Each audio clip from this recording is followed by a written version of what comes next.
Šiandien pristatysiu Jums skaitymo strategijas. Skaitymo strategijos yra kultūrinės kompetencijos dalis. Skaitymo strategijos Jums bus naudingos pamokose, savarankiškai skaitant kūrinius ir žinoma ruošiantis interpretacijai. Ar net analizuojant gyvenimą kaip tekstą. Ir pabandysiu parodyti būdus, kaip tapti geru skaitytoju. Kad, kaip sako Tomas Fosteris savo knygoje Skaityk literatūrą kaip profesorius, tikrai pasijustumėte profesoriai.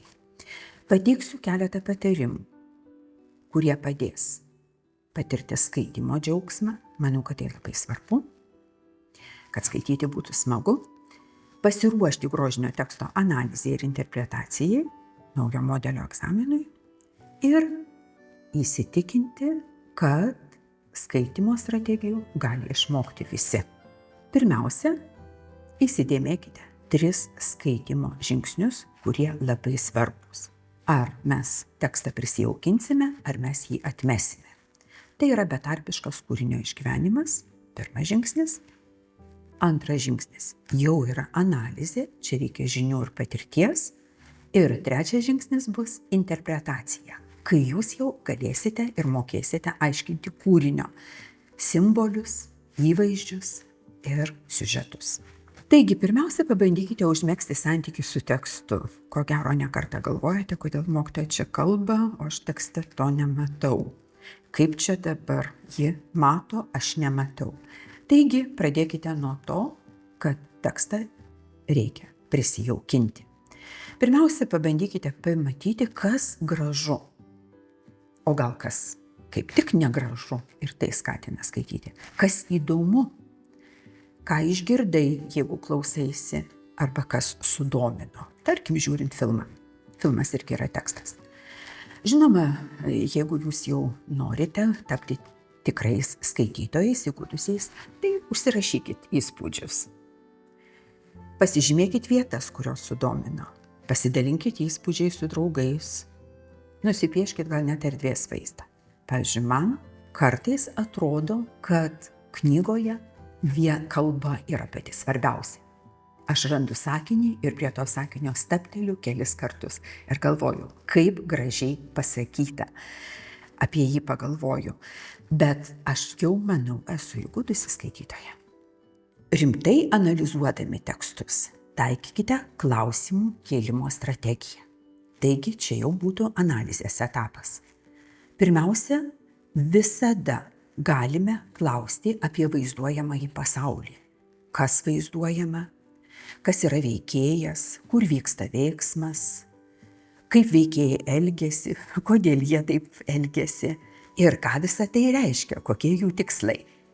Bet norint tapti tikrų skaitytojų, reikia suprasti, kad tekstas yra sukurtas autoriaus. Vadinasi, mums teks kelti klausimus ir apie patį tekstą. Kas vaizduojama, tai yra turinio lygmuo, kaip vaizduojama, raiškos lygmuo ir kodėl taip vaizduojama. Čia jau mums padės kontekstas. Ir žinoma, paieškoti atsakymo klausimą, ką visa tai reiškia. Žinoma, įgudę skaitytojai jau gali kelti klausimus apie siužetą, apie motyvus, kurie tarsi keliauja iš vieno kūrinio į kitą. Galite taikyti ir modernaus teksto skaitymo modelį. Kažkada jį parašė Augustinas patardamas, kaip skaityti viduramžių tekstus. Formulė būtų tokia. Raidė faktus išdėsto, tai vadinasi siužetas, kuo reik tikėti moko alegorija, nes dažniausiai visi veikėjai yra simboliai arba kokios nors alegorinės figūros, idėjų išraiška, moralė, kaip turi elgtis ir ko turi siekti, rodo anagogija. Anagogija tai būtų pati idėja kūrinio. Šis metodas puikiai tiktų seniesiems tekstams perskaityti Kristijono Donelaičio metą. Pavyzdžiui, gandras randa savo sudraskytą lizdą, jis yra to būro viežlybo alegorija, jis nekeikia, nepyksta, kad vėjai jo namus pagadino, bet darniai su savo žmona juos taiso. Na ir žinoma, idėja autoriaus kad toks turėtų būti ir būras, esant nepalankioms aplinkybėms. Taigi, rašytojas, kūrinys ir skaitytojas yra tokio susitikimo dalyviai. Bet dialogas vyksta ne tik tai tarp rašytojo ir skaitytojo, kūrinys yra tas tarpininkas, kur jie susitinka, bet dialogas vyksta ir tarp senų tekstų. Ir skaitytojas malonumą paprastai patiria atpažindamas, kad šitą frazę aš jau kažkur skaičiau, čia jis jau kartoja tokį siužeto modelį, o čia štai atpažįstu veikėjų santykių modelį. Todėl labai svarbu turėti žinių ir susieti skaitomą tekstą su savo turimomis žiniomis. Ir, žinoma, lavinti savo vaizduotę. Įsidėmėkite siužetų modelius. Jų nėra tiek daug. Labai gražiai Alvydas Valenta rašo, kad 3000 metų pasaulį valdo tie patys siužetai. Karas ir maras, meilė ir neapykanta. 3000 metų didvyriai stato ir griauna tvirtovės, keršyje už išvogtas moteris. O poetai jų šventą pyktį apgieda nemirtingomis eilėmis. Kokie tie siužetų modeliai? Pirmiausia, antikiniai siužetai. Pagrindas mitai ir kultūriniai herojai. Antras modelis – bibliniai siužetai. Bibliniai pasakojimai, parabolės ir pasakų siužetai. Pagrindinis veikėjų išbandymas siekiant tikslo. Žinoma, modernioji literatūra, postmodernioji literatūra neapsieina be dabarties įvykių vaizdavimo, dabarties veikėjų santykių vaizdavimo, tačiau labai dažnai mes galime atpažinti tuos pačius antikinius arba biblinius siužetų modelius. Žinoma, kartais tie mitai būna degradavę mūsų literatūroje. Pavyzdžiui, Škėmos Baltoje drobulėje rasime tik vieną sakinį – nauji dievai čia perkelė Sizifą. Arba motyvą aukštyn žemyn. O Putinas sovietmečiu okupuotoje Lietuvoje Prometėją, mito herojų, jau paverčia poeto analogiją. O Mačernis rašydamas eilėraštį arba Salomėja Nėris remiasi sūnaus Palaidūno pasakojimo siužetu. O Ostrauskas apverčia aukštyn kojom sūnaus Palaidūno sugrįžimo istoriją. Taigi, pasikartojančių siužetų galime rasti ir mūsų literatūroje. Atrodo, kad vienas autorius nusirašo nuo kito. Tačiau svarbiausia, kaip jie interpretuoja žmogaus jauseną ir santykį su vaizduojamu objektu. Kaip pavyzdys galėtų būti Jono Biliūno Brisiaus galas. Ir Jurgio Savickio Adastra ir Apučio šūvis po Marazyno ąžuolu. Visi trys kūriniai pasakoja apie tą patį šuns likimą, seno, nereikalingo šuns likimo. Tačiau, ką išgyvena pagrindinis veikėjas, yra skirtingi dalykai. Jono Biliūno veikėjas išgyvena kaltės jausmą, o štai Savickio šuns skandinimo sceną jau Jurgis Savickis vaizduoja komiškai. O sovietmečiu Aputis vaizduoja, kaip brutaliu būdu atsikratoma seno ir nereikalingo šuns ir kaip seni ir jau irgi sistemai nereikalingi žmonės reaguoja į tai, toks yra Vinculis. Jonas Biliūnas kuria alegorinę pasaką Laimės žiburys. Ir čia jis remiasi pasakos modeliu. Pradinė situacija, herojus gauna informaciją, čia yra kolektyvinis herojus, jie sužino, kad pasirodo ir pamato Laimės žiburys. Patys jauni negali suprasti, kas čia vyksta, bet gauna informaciją iš seno, kuris gali perskaityti, kas ten parašyta. Ir herojus yra skatinamas pasielgti teisingai arba neteisingai. Teisingai pasielgti tai būtų siekti Laimės žiburio, bet yra viena ištarmė. Jie negalės pasinaudoti žiburio atneštomis malonėmis. Vadinasi, yra antras pasirinkimas – pasielgti savanaudiškai. Tuo labiau, kad jiem tenka patirti daug kliūčių. Ir vidinių, ir išorinių. Išorinės kliūtys tai artimųjų, skausmas, nenoras, kad jie keliautų, kad jie mirtų, kad jie virstų akmenimis. Ir vidinės kliūtys, žinoma, yra baimė ir suvokimas, kad gal vis dėlto neverta aukotis.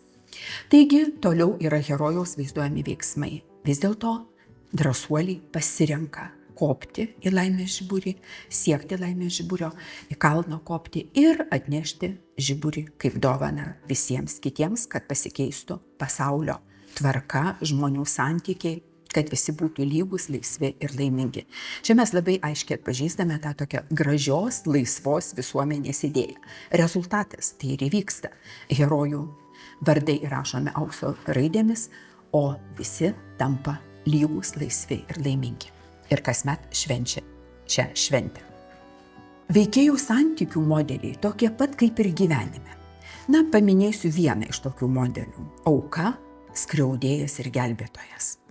Taigi, visada tie santykiai gali keistis. Auka nebūtinai yra žmogus, prisiminkime pasaką Pelenę. Pelenė yra auka, karalaitis yra gelbėtojas, o skriaudėja yra pamotė. Tačiau tokių modelių mes galime rasti ir literatūroje. Tai pavyzdžiui, auka gali būti tauta, tėvynė pavergta Maironio lyrikoje arba Jono Biliūno liūdnoje pasakoje. Gelbėtojas yra žmogus, o skriaudėjas, tie, kas įvedė tokią tvarką ir pakeitė gyvenimo būdą. Taigi, matom, kad tie modeliai veikia literatūroje ir jie veikia ir gyvenime. Tie vaidmenys gali keistis. Taigi, išmokite interpretuoti viešuosius ir asmeninius simbolius. Nes, kaip sako Tomas Fosteris, simboliai įgauna galios per kartojimą ir perinterpretavimą. Viename kontekste jie reiškia vieną, o kitame kontekste jau jie gali visai ką kitą reikšti. Arba viename kūrinyje reiškia vieną, o kitame kitą. Na, tarkim, tas pats Prometėjas, mito herojus, Prometėjas maištininkas nepelnytai nubaustas, Prometėjas kovotojo su blogiu simbolis, Marcinkevičiaus poemo Herojika arba Prometėjo pasmerkimas. Ir Prometėjas poeto analogija Vinco Mykolaičio Putino poemoje Prometėjas. Taigi, atmintis, simbolis ir modelis. 3 dalykai, kuriuos reikėtų prisijaukinti, kurių reikėtų išmokti, ir šitie 3 dalykai jau atskirtų profesionalų skaitytoją nuo visos likusios kompanijos, kaip sako Tomas Fosteris, knygoje Skaityk literatūrą kaip profesorius. Taigi, pirmas, geras skaitytojas remiasi asmeninės skaitymo patirtimi, vadinasi, jis yra apsiskaitęs, analizuoja simbolius, nes viskas, ką nors simbolizuoja. Ir mes interpretuojame, ką tai reiškia, ir atpažįsta modelius, iš kurių konstruojamas siužetas. Taip, gyvenimas, kaip sakiau, ir knygos susidėsto pagal panašius modelius. Perskaitykite Algimanto Baltakio eilėraštį Sizifo akmuo. Rašau eilėraštį, kurio tiek metų negaliu užbaigti. Matyti iš nieko jį kuriu, bet darbas toks manęs nebaido.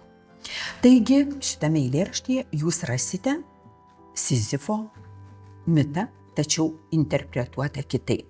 Atsiminkite, kad dažniausiai literatūros kūriniuose arba beveik visuose kūriniuose mes rasime kelionės motyvą. Visada veikėjas išeina, ne tik kaip pasakose laimės ieškoti, bet išeina iš namų, prasmės ieškoti, savo norų patenkinti. Taigi visada, kaip tas Odisėjas, veikėjas yra ieškotojas. Ir kaip sako Tomas Fosteris, visai nesvarbu, ar autorius jį nusiunčia iš namų į darbą, ar jį nusiunčia iš namų į kavinę, vis tiek jis yra kaip tas Odisėjas keliauja, kad paskui išėjęs patirtų tam tikrus išbandymus, išgyvenimus, nes visada kelionė kiekviena turi tam tikrą tikslą. Jam tenka susidurti su iššūkiais, su išbandymais ir žinoma, kaip Odisėjui labai dažnai sugrįžti į pradžią, sugrįžti į savo namus.